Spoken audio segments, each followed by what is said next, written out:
കൊല്ലം സംഭവത്തിൽ അധികാരികളുടെ അനാസ്ഥ പറയാതെ കുട്ടിയെ പഴിച്ചുള്ള മന്ത്രിയുടെ വിചിത്ര പരാമർശം. അധ്യാപകരുടെ കുറ്റമല്ലെന്നും കയറരുതെന്ന സഹപാഠികൾ പറഞ്ഞിട്ടും കുട്ടി വലിഞ്ഞു കയറുകയായിരുന്നെന്നും മന്ത്രി. പന്തുകളിയല്ലായിരുന്നു, ചെരുപ്പ് കൊണ്ടുള്ള കളിയായിരുന്നു. ചെരുപ്പ് കളിച്ച് അവിടുത്തെ ഷെഡിന്റെ മുകളിൽ ചെന്ന് വീണു.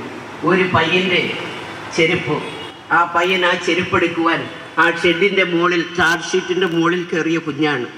അവിടെ ചെന്നപ്പോൾ ചെരുപ്പെടുക്കാൻ പോയപ്പോൾ കാലൊന്ന് തെന്നി പെട്ടെന്ന് കയറി പിടിച്ചത് വലിയ കമ്പി ഇരിക്കാമെന്നാണ്. അതിലേക്കൂടാണ് ഇലക്ട്രിക് കറണ്ട് കടന്നു വന്നത്. ആ കുഞ്ഞ് അപ്പോഴേ മരിച്ചുപോയി. അപ്പോൾ അത് ആരെങ്കിലും അധ്യാപകരുടെ കുഴപ്പമൊന്നുമില്ല. ഒരുപക്ഷെ നമുക്ക് കുറ്റം പറയാൻ പറ്റില്ല. നമ്മുടെ കുഞ്ഞുങ്ങൾ അവിടെ കയറരുതെന്ന് സഹപാഠികൾ പറഞ്ഞിട്ട് പോലും അവൻ അതിനകത്ത് വലിച്ചു കയറി എന്നുള്ളതാണ് നമുക്കറിയുവാൻ. സംഭവത്തിൽ വീഴ്ച പറ്റിയെന്ന് വൈദ്യുതി മന്ത്രി പറഞ്ഞിരുന്നു. അനാസ്ഥ സംഭവിച്ചെന്ന് വിദ്യാഭ്യാസ വകുപ്പ് റിപ്പോർട്ടും നൽകിയിരുന്നു.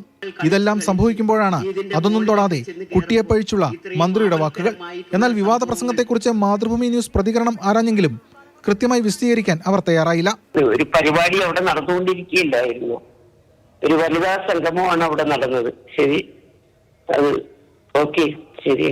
നേരത്തെ കോട്ടയം മെഡിക്കൽ കോളേജിൽ കെട്ടിടം ഇടിഞ്ഞു വീണ ഘട്ടത്തിൽ മന്ത്രിമാരായ വീണ ജോർജും വി എൻ വാസവനും ആദ്യഘട്ടത്തിൽ നടത്തിയ പരാമർശം വിവാദമായിരുന്നു. ആളെ രക്ഷിക്കേണ്ടതിനു പകരം മുഖം രക്ഷിക്കാനാണ് മന്ത്രിമാർ ശ്രമിച്ചതെന്നായിരുന്നു ആക്ഷേപം. ഇക്കുറി അനൗചിത്യപരമായ പ്രസ്താവനയുമായി എത്തിയത് ചിഞ്ചുറാണി. മാതൃഭൂമി ന്യൂസ്, കൊച്ചി. ഇവരൊക്കെ മുഖം രക്ഷിക്കാൻ നടത്തുന്ന ഓരോ ശ്രമങ്ങളും മുഖം കൂടുതൽ വിരൂപവും വികൃതവുമാക്കിക്കൊണ്ടിരിക്കുകയാണ് എന്നിവരൊന്നും തിരിച്ചറിയുന്നേ ഇല്ല എന്ന് തോന്നുന്നു. കണ്ണൻ നായർ ചേരുന്നുണ്ട് വിവരങ്ങളുമായി സ്കൂളിൽ നിന്നും. കണ്ണൻ, മന്ത്രി ചിഞ്ചുറാണിയുടെ പ്രതികരണം ഇതായിരുന്നു: കുട്ടി വലിഞ്ഞു കയറിയതാണ് എന്ന്. കുട്ടി എന്തിനിങ്ങനെ പെരുമാറി?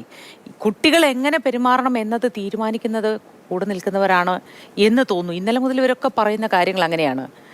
എത്ര നീചമായ ഒരു കാര്യമാണ് മന്ത്രിയുടെ ഭാഗത്തു നിന്നുണ്ടായത്. അത് ചർച്ച ചെയ്യപ്പെടാതെ പോകാൻ പറ്റില്ല.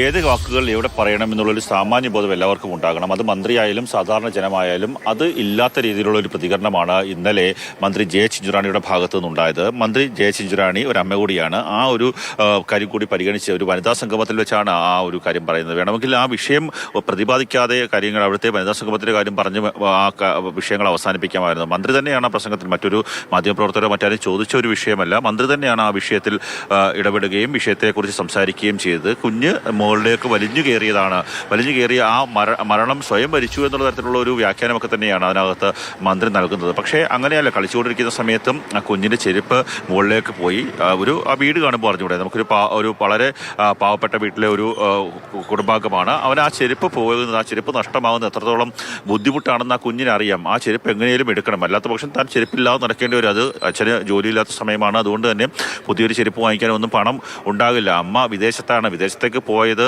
അവിടുത്തെ വീട്ടുജോലി ചെയ്ത് കുടുംബം പുലർത്താൻ വേണ്ടി. അവിടെ കുവൈറ്റിലാണ് അവർക്ക് ജോലി ഉള്ളത്. കുവൈറ്റിലെ ഒരു കുടുംബത്തിൻ്റെ വീട്ടുജോലി ചെയ്യാൻ വേണ്ടിയാണ് അമ്മ പോയത്. ആ കുടുംബത്തിന് എത്രത്തോളം സാമ്പത്തിക ബുദ്ധിമുട്ടുള്ളതുകൊണ്ടായിരിക്കും ആ വീട്ടമ്മ അത്രയും 2 കുഞ്ഞുങ്ങളെ ഉപേക്ഷിച്ച് 6ലും 8ലും പഠിക്കുന്ന 2 കുഞ്ഞുങ്ങളെ നാട്ടിൽ സ്വന്തം ഭർത്താവിൻ്റെ അമ്മയ്ക്കൊപ്പം ഭർത്താവിനൊപ്പം വിട്ട ശേഷം അവർ വിദേശത്തേക്ക് പോയി ജോലി ചെയ്യണമെങ്കിൽ, വീട്ടുജോലിക്കായി പോകണമെങ്കിൽ എത്രത്തോളം ആ കുടുംബത്തിന് സാമ്പത്തിക ബുദ്ധിമുട്ടുണ്ട് എന്ന് നമുക്ക് മനസ്സിലാക്കുവാൻ സാധിക്കും. അങ്ങനെയൊക്കെയുള്ള ഒരു അമ്മയുടെ മകൻ മരിച്ച് ഇങ്ങനെ വിറങ്ങലിച്ച് ആ മോർച്ചറിൽ കിടക്കുമ്പോഴാണ് മന്ത്രിയുടെ ഭാഗത്ത് നിന്ന് ഇത്തരം നിരുത്തരവാദപരമായിട്ടുള്ള ഒരു പ്രസ്താവന ഉണ്ടാകുന്നത്. ഒരു കാരണവശാലും അത് ഉണ്ടാവരുതാത്തതാണ്. മന്ത്രി ജെ ചിഞ്ചുറാണിയെ പോലെയുള്ള ഒരു ദേശീയ നേതൃത്വത്തിൽ, CPIയുടെ ദേശീയ നേതൃത്വത്തിൽ പ്രവർത്തിക്കുന്ന ഒരു മന്ത്രിയുടെ ഭാഗത്തു നിന്ന്, ഒരു നേതാവിൻ്റെ ഭാഗത്തു നിന്ന് ഉണ്ടാകരുതാത്ത ഒരു പ്രതികരണമാണ് ഇന്നലെ വന്നത്. ഈ വിഷയത്തിൽ ഇന്ന് മന്ത്രിയുടെ വിശദീകരണം ഉണ്ടാകുമെന്ന് നമ്മൾ കരുതുന്നുണ്ട്. അതിനെക്കുറിച്ച് നമ്മൾ പരിശോധിക്കുന്നുമുണ്ട്. അതുതന്നെയാലും എന്ത് വിശദീകരണം വന്നാലും പറഞ്ഞ വാക്കുകളാണ്. നേരത്തെ കഴിഞ്ഞ കോട്ടയത്ത് അപകടമുണ്ടായ സമയത്ത് മുഖം രക്ഷിക്കാൻ വേണ്ടി മന്ത്രി വി എൻ വാസവനും അതുപോലെ തന്നെ